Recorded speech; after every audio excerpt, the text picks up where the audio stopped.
L'espace au-delà de l'atmosphère a longtemps été une frontière à explorer.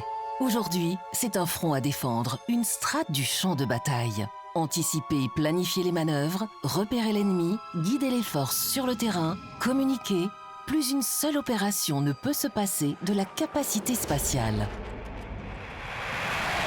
Pour la France, grande puissance militaire et spatiale, la maîtrise de l'espace est un impératif.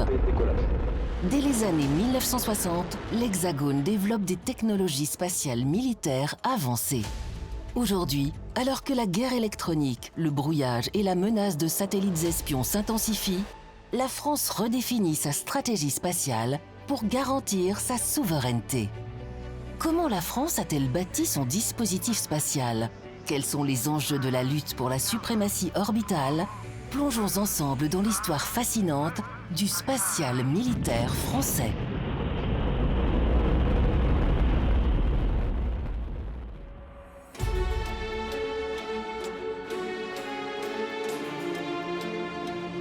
L'histoire du spatial militaire français commence dans un contexte de tensions internationales.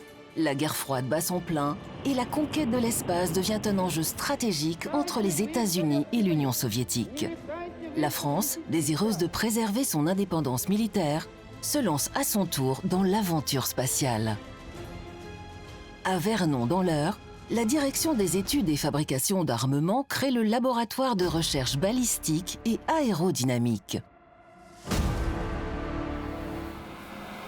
H-40 secondes, localisation de ces grands véhicules. 3, 2, 1. Il s'agit d'un centre de recherche et d'expérimentation qui va jouer un rôle majeur dans le développement des premiers missiles et fusées français. Les moteurs de la famille des fusées pierres précieuses y sont testés. Après de nombreux essais à Vernon, la fusée Vernon électronique, plus connue sous son patronyme de Véronique, est la première fusée-sonde chargée de convoyer capteurs et instruments de mesure scientifiques hors de l'atmosphère. Conçue au LRBA, elle décolle du pas de tir B2 du Centre interarmé d'essais d'engins spéciaux. Après de multiples lancements réussis, Véronique obtient un double succès scientifique et médiatique. La presse s'exalte à proclamer que grâce à la Véronique, la France est devenue un acteur majeur dans l'exploration spatiale. La coopération internationale s'accentue, mais des négociations entamées avec les Américains n'aboutissent pas. Face aux contraintes strictes, notamment concernant l'emploi éventuel de missiles balistiques, il est décidé d'opter pour un développement national. Le 17 septembre 1959, la société d'études et de réalisation d'engins balistiques, la CEREB, qui sera intégrée à la société aérospatiale, voit le jour. Elle est chargée de la réalisation des missiles stratégiques et des fusées françaises en regroupant les grandes sociétés majeures de l'industrie aéronautique.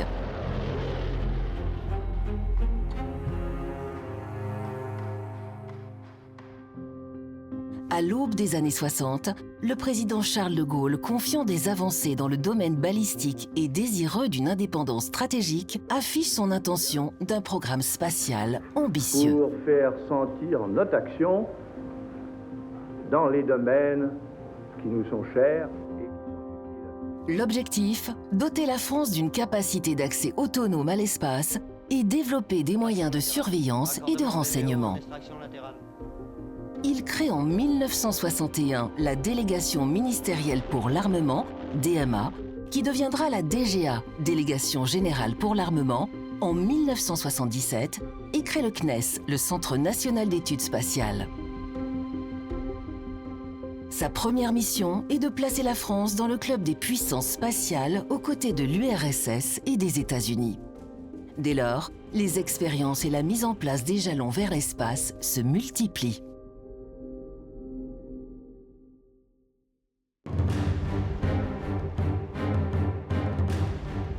Pour envoyer des satellites ou des vaisseaux dans l'espace, il faut une fusée, mais aussi une base de lancement qui remplit de nombreux critères.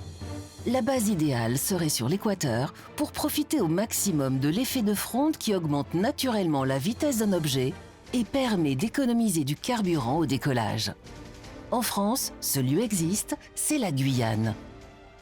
dès le 14 janvier 1964 est créé le Centre spatial guyanais à Kourou, qui bientôt deviendra le symbole de la réussite française dans le domaine spatial. Logements, ateliers d'assemblage et rampes de lancement vont bientôt s'ériger au cœur de la forêt équatoriale.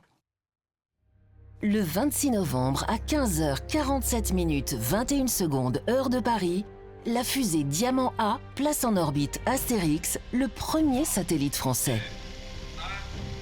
Ce lancement fait de la France la troisième puissance spatiale autonome au monde, après l'URSS et les États-Unis, et la sixième nation à posséder un satellite en orbite. Un exploit technologique qui ouvre la voie aux premières applications militaires. Dans la foulée, la France met en place ses premiers programmes de reconnaissance militaire visant à observer les mouvements des grandes puissances et à renforcer sa dissuasion nucléaire. C'est le 19 décembre 1974 qu'une avancée majeure est faite. Il s'agit du lancement du satellite de télécommunication franco-allemand Symphonie. Cet événement marque les débuts des filières de satellites de télécommunication civile et militaire français. Mais c'est également la prise de conscience européenne de la criticité de l'autonomie d'accès à l'espace. Les États-Unis n'acceptent de lancer Symphonie qu'à la condition que le satellite n'ait aucune activité commerciale. Grâce à l'héritage Symphonie, le premier satellite de la famille des Télécom 1 emportera ainsi 10 ans plus tard la charge utile militaire Syracuse, le système de radiocommunication utilisant un satellite commandé par la DGA, car les communications militaires par satellite deviennent une priorité. Syracuse, destiné aux forces armées françaises, assure des liaisons cryptées entre les unités déployées sur le terrain et les centres de commandement, même en cas de conflit de haute intensité. Syracuse ouvrira la voie des futurs Télécom 2 dès 1991, Syracuse 3, Athena Fidus, en coopération avec l'Italie en 2014, et Syracuse 4.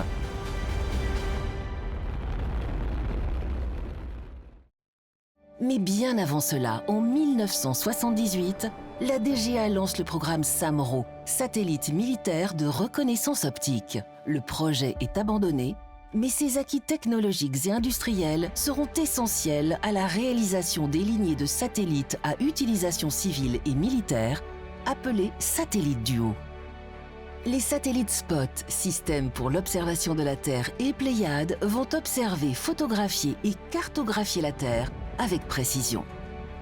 Parallèlement, la DGA commande des satellites à visée militaire pour renseigner, préparer les missions ou suivre l'évolution des conflits en temps réel. Il s'agit dès 1994 des satellites Helios qui offrent une précision d'imagerie remarquable pour l'époque, puis des satellites CSO, composantes spatiales optiques, qui seront lancés en 2018, 2020 et 2025. Ces satellites permettront à la France de se hisser aux premières places sur le plan mondial.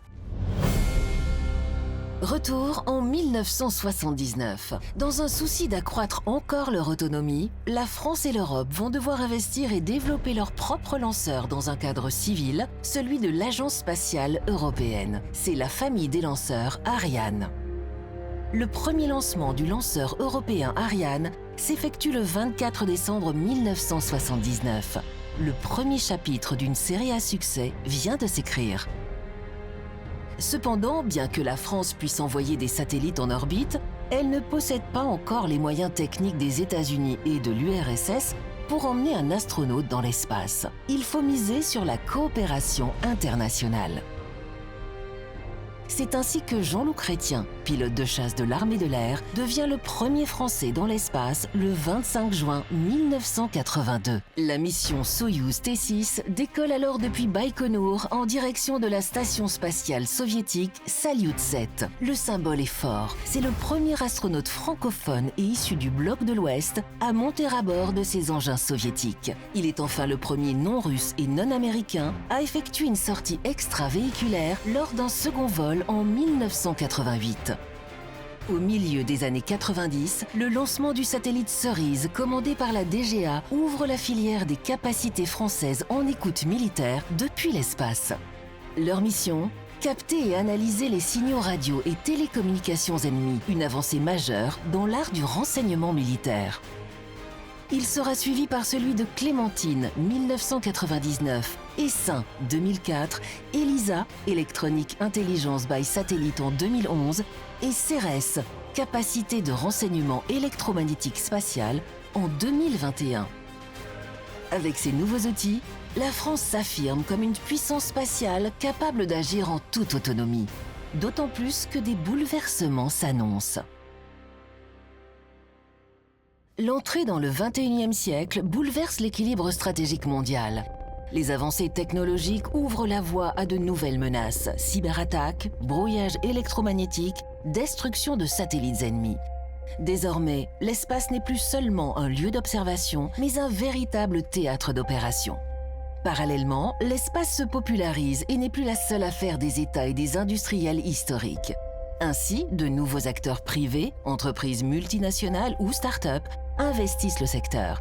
C'est ce qu'on appelle le New Space. Le ministère des Armées, via l'Agence de l'innovation de défense rattachée au délégué général pour l'armement, s'appuie sur ce mouvement pour renforcer son autonomie stratégique dans l'espace.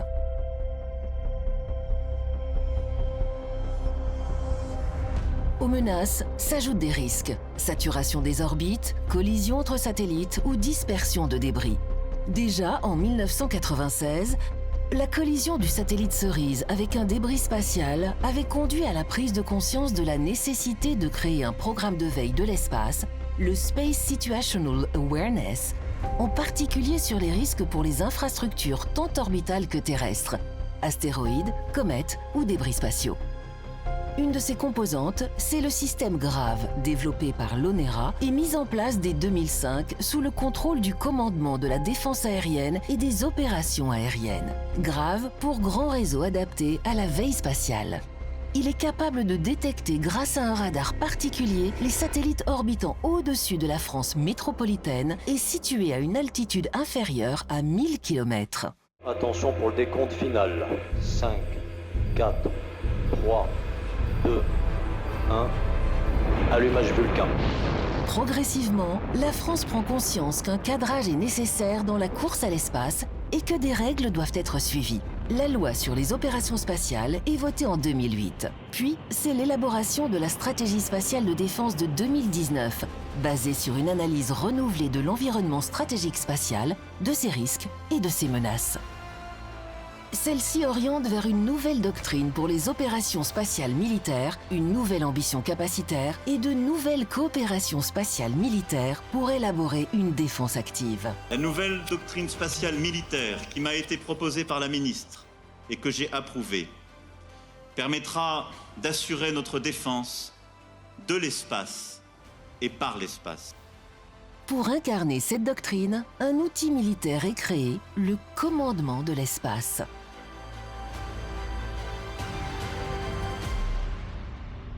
Le spatial militaire français a parcouru un long chemin depuis les premiers lancements de la fusée Diamant. L'histoire s'est écrite page après page. De la simple observation aux satellites de surveillance et de communication, la France s'est imposée comme une puissance spatiale incontournable. Mais l'avenir du spatial reste incertain. Les rivalités entre grandes puissances s'intensifient et la course aux armements orbitaux s'accélère. Dans ce contexte, une question demeure: jusqu'où ira la militarisation de l'espace? Une chose est sûre, pour la France, la maîtrise de l'orbite terrestre est devenue un enjeu de souveraineté absolue. Les nouveaux satellites, prévus pour la prochaine décennie, portés par de nouveaux lanceurs, auront la capacité de patrouiller en orbite, détecter les menaces et, si nécessaire, lutter contre le brouillage ou neutraliser des engins hostiles. Un changement stratégique majeur. Dans ce jeu de dissuasion, la France ne peut agir seule. L'avenir de la sécurité nationale se joue aussi grâce à la coopération avec l'Europe. Et dans ce combat silencieux, mais décisif, l'avenir continue de s'écrire, la tête dans les étoiles.